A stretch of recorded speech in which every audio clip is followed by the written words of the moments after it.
Hi, I'm Graham and welcome back to Man vs Film. Ghost in the Shell is the latest big budget adaptation of a animated movie. This one's not done by Disney. This is a Japanese anime that came out in 1995. It was big enough to spawn a sequel and countless other TV shows and spin-off movies and things like that. And I was completely oblivious other than the name of Ghost in the Shell.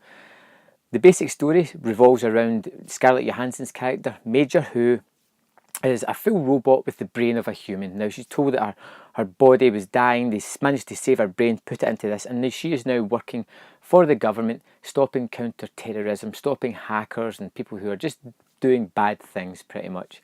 And she stops them with extreme prejudice, and she has a team round about her. But she pretty soon discovers that there is a mastermind villain behind a few of the things that are going on, and her backstory is not exactly what it seems. You have movies like Blade Runner, Neuromancer, Robocop, Johnny Mnemonic, The Matrix. All these kind of things come to mind when I was watching Ghost in the Shell, and it's probably the biggest failing of the movie.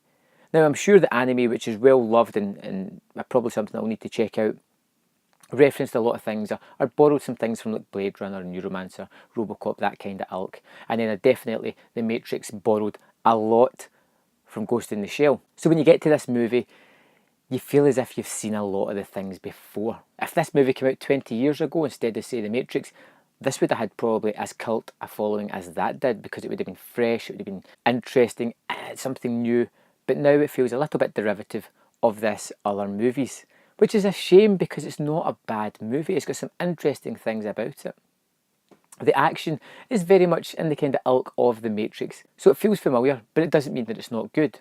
It works well, it doesn't add anything new, but it does create some interesting and exciting action set pieces. You've got this city that they're in. They never actually name or say whereabouts it is, but it very much reminds you of, say, Blade Runner or the city in The Fifth Element. It's really busy, big advertising screens, everything just seems noisy. So you have that kind of aesthetic as well, which is cool, but we've kind of seen it before in those other movies.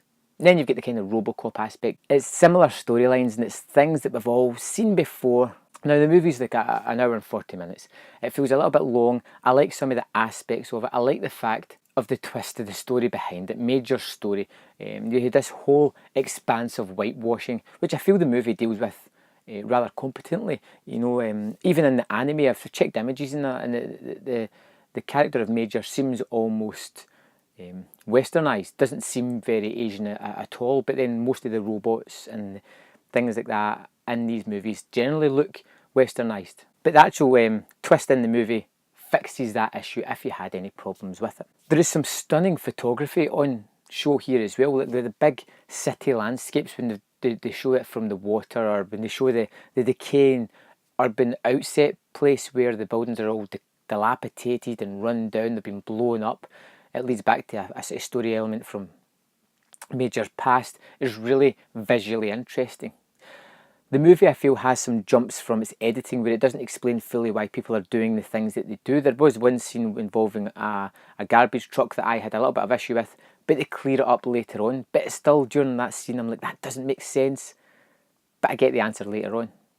But I did enjoy Ghost in the Shell. I did find it interesting. I like the fight scenes. I like the action. The special effects are pretty good. I would definitely watch it again. In fact, I'm really interested in the Ghost in the Shell world. I'm going to go and check out the animes that I've never seen before, and maybe some other things as well. If you've got any recommendations, let me know in the comment box below and I can check it out. I hope we get a sequel because I would like to see this move on from there. I gave Ghost in the Shell 3 out of 5. There was some interesting scenes, some nice photography, some cool ideas that we've kind of seen used before, but this is where it originated, so I'm kind of going to let it slide on that. It created a world that I'm really interested in and I want to see more of. Have you seen Ghost in the Shell? What did you think of it? Did you like it? Did you hate it? Let me know in the comment box below, and I'll see you next time on Man vs Film.